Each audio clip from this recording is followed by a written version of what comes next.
Au sommaire de cette édition, les membres du Front uni pour la sauvegarde de l'intégrité du Mali et une délégation de l'association culturelle Soniké ont été reçus en audience à la primature.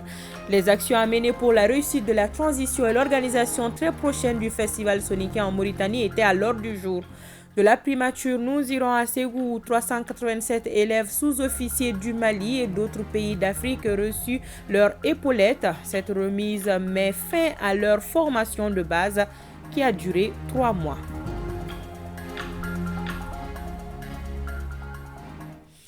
Très heureuse de vous compter parmi nous. Bonjour et bienvenue à tous. Nous débutons notre édition par cette audience que le Premier ministre a accordée au Front uni pour la sauvegarde de l'intégrité du Mali, Fusil Mali et une délégation de l'association culturelle Soniké. Les actions à mener pour la réussite de la transition et l'organisation très prochaine du festival Soniké en Mauritanie étaient à l'ordre du jour. Halousseni Touré pour le compte-rendu de ces audiences. Le festival international Soninké est prévu pour se tenir en Mauritanie à partir du 22 février prochain. Il vise à évoquer la vie de la communauté et des sujets très sensibles comme l'esclavage par ascendance. Le festival n'est pas que des rencontres festives, c'est-à-dire que danse, folklore, tout ça là, démonstration culturelle. Le festival donne aussi l'occasion de discuter des choses extrêmement importantes et qui concernent la vie de notre communauté. Alors, pour Nouakchott, on va assister aux démonstrations culturelles, mais nous allons débattre de beaucoup de thèmes, dont 2 thèmes d'importance capitale, en tout cas pour ceux qui nous regardent ici au Mali aujourd'hui. L'un des thèmes porte sur l'ascendance, l'esclavage par ascendance. C'est un sujet très sensible qui a fait aussi dégâts dans ce pays-là. Donc nous avons décidé nous-mêmes de prendre le taureau par les cornes, d'en parler entre nous et de trouver des solutions qu'il faille vraiment pour que ce problème-là puisse s'arrêter. Il y a un thème qui va se rapporter à l'éducation. D'ailleurs, le thème générique de cette année, c'est écrire notre langue, en parler pour que la langue ne disparaisse pas. À cause de ce thème-là, ce forum devait être une activité à laquelle le gouvernement ne peut pas fermer les yeux, parce que l'un des problèmes qu'on vit chez nous, nous sommes même en train de changer le code de procédure pénale.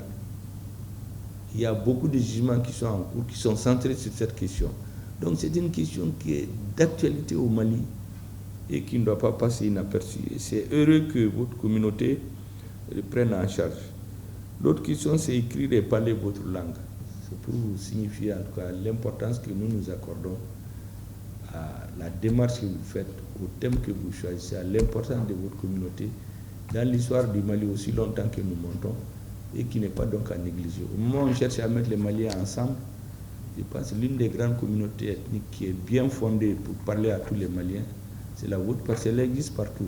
Fusil Mali s'inscrit dans une démarche de reconnaissance pour tout le soutien dont l'association a bénéficié de la part des autorités. Aussi a-t-elle informé le Premier ministre de l'intention de l'association d'organiser prochainement une caravane en direction du Burkina Faso et de la Guinée pour évoquer l'intégration avec ces 2 pays. Les journées d'Agalok, nous les organisons en hommage à nos militaires tombés à Agalok du 18 au 25 janvier 2012. Cette année, je dois avouer que cet événement a eu un éclat particulier. D'abord, de par votre présence physique, doublé de votre contribution à la fois matérielle et financière. J'avoue que la plateforme Fusil Mali manque de mots pour vous remercier. Dans les jours à venir, le peuple malien est appelé à se prononcer à l'occasion d'un référendum naturellement sur un projet de constitution, un nouveau projet de constitution. Je dois dire cet après-midi, au nom de notre plateforme, que nous adhérons entièrement et pleinement à cette initiative parce que nous pensons que beaucoup de difficultés que notre pays a connues ces dernières années sont dues essentiellement à un certain dépassement des textes de 92. Dans les jours à venir, Fusil Mali entend se rendre au Burkina Faso, en Guinée-Conakry, pour d'abord commencer, ensuite d'autres pays suivront. Et nous entendons vraiment parler Mali, parler du Mali, parler à nos compatriotes, leur expliquer toutes les belles actions qui sont en train d'être menées aujourd'hui afin que tous puissent faire bloc derrière les autorités de la transition. L'association a également demandé que les veuves et orphelins puissent bénéficier de certaines largesses de la part de l'État. Toute chose que le Premier ministre a trouvé juste comme demande et a promis que l'État ferait tout ce qui est possible pour reconnaître les efforts de tous. Le président de la transition, chef de l'État du Mali, a décidé, conformément aux recommandations des assises, d'élaborer une nouvelle constitution pour les Maliens. Il aurait pu s'asseoir dans son bureau, faire une constitution, demander aux Maliens de voter. Parce qu'aucun Malien ne va lire, il y a très peu en tout cas qui vont lire toute la constitution.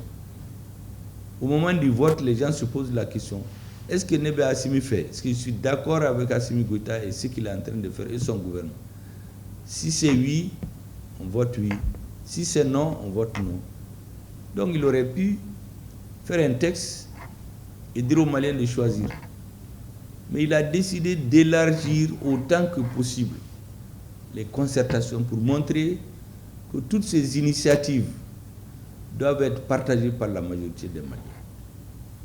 Et si vous, avant même qu'il ne finisse les concertations, vous décidez de soutenir ce que le gouvernement fait, comme je l'ai dit, nous ne pouvons qu'applaudir.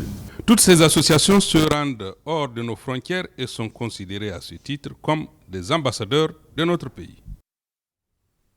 Le Conseil des ministres du 15 février 2023 a adopté un projet portant modification de la loi électorale en cours. Les modifications portent entre autres sur la confection et l'utilisation de la carte d'identité biométrique comme carte d'électeur ainsi que le vote par anticipation des FAMA.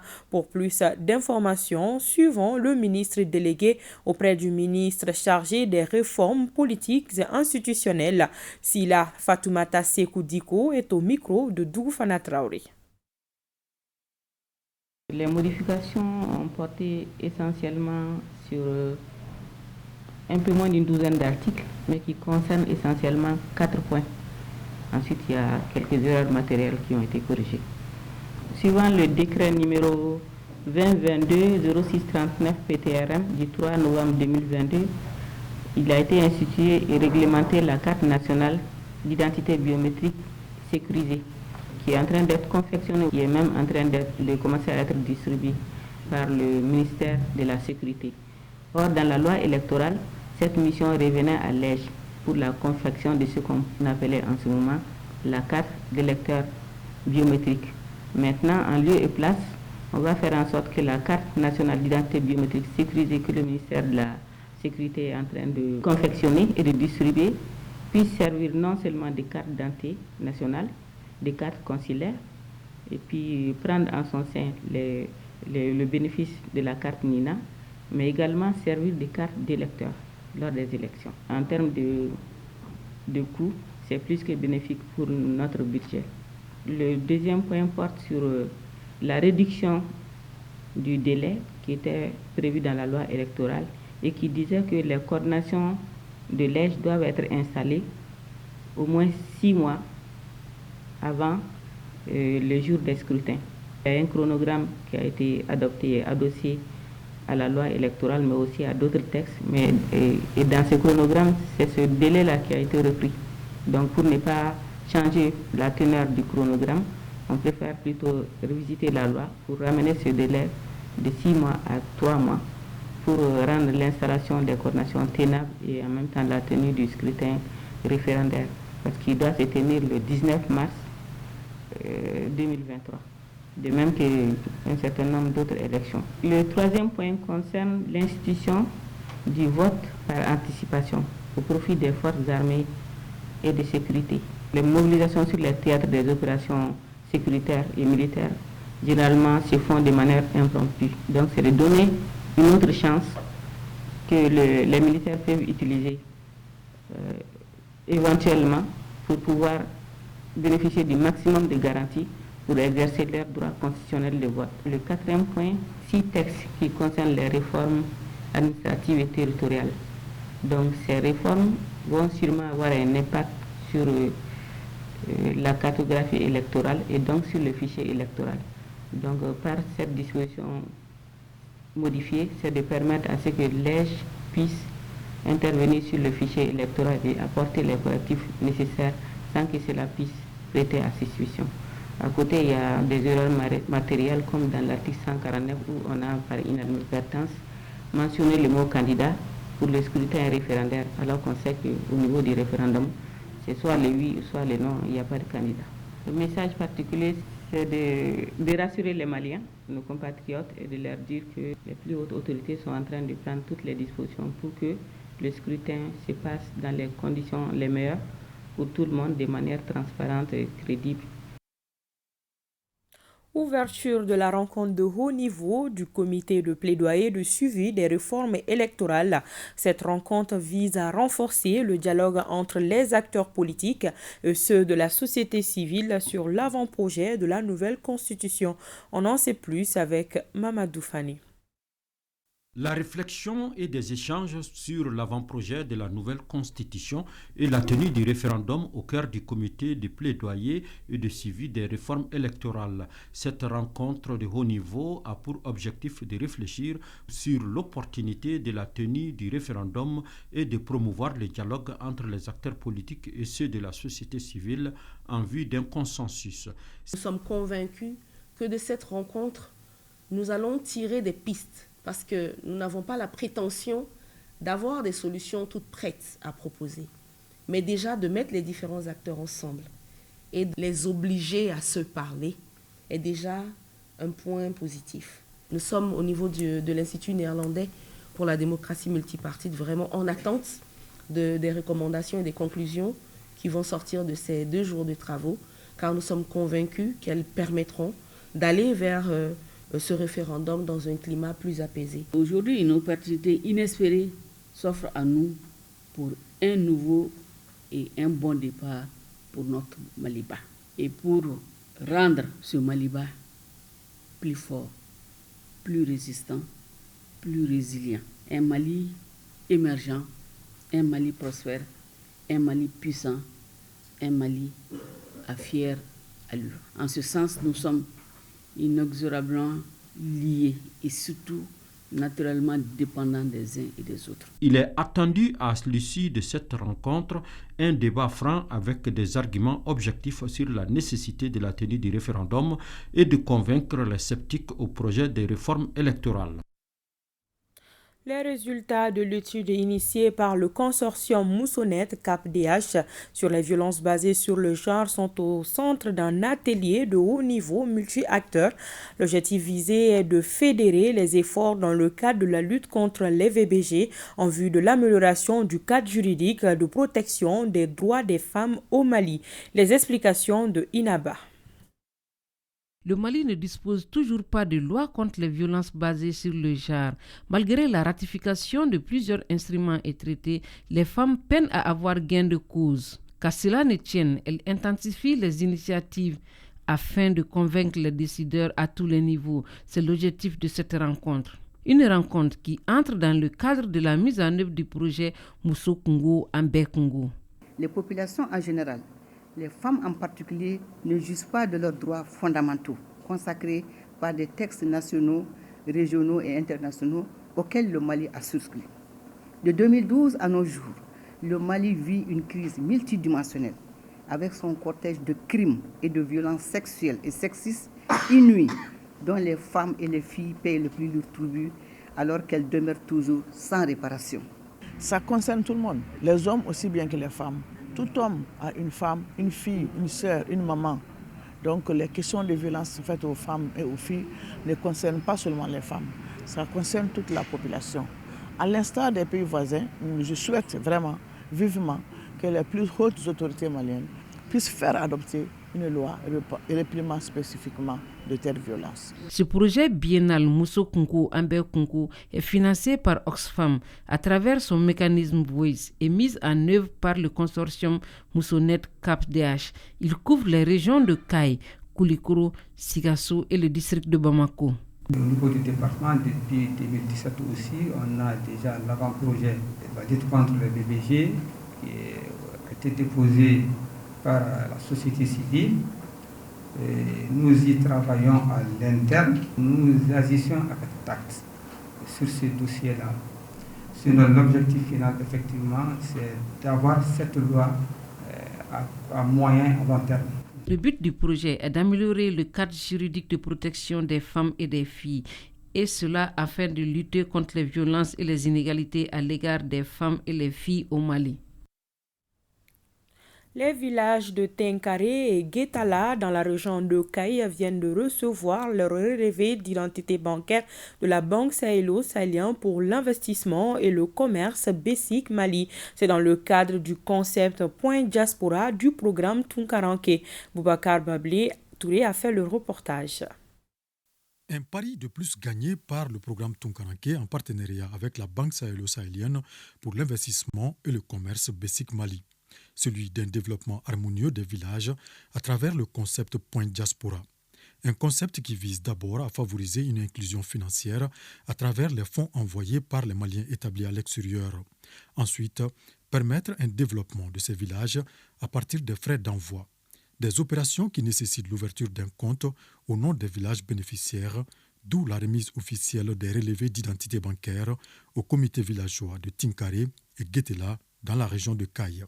Ce jour est historique, mémoriel et mémorable, qui magnifie ce moment solennel où les habitants de Tinkaré, de Guétala, ont placé entre leurs mains la plus grande et la plus redoutable des armes de combat dont ils disposent. La confiance à la Banque sahélo-sahélienne pour l'investissement et le commerce.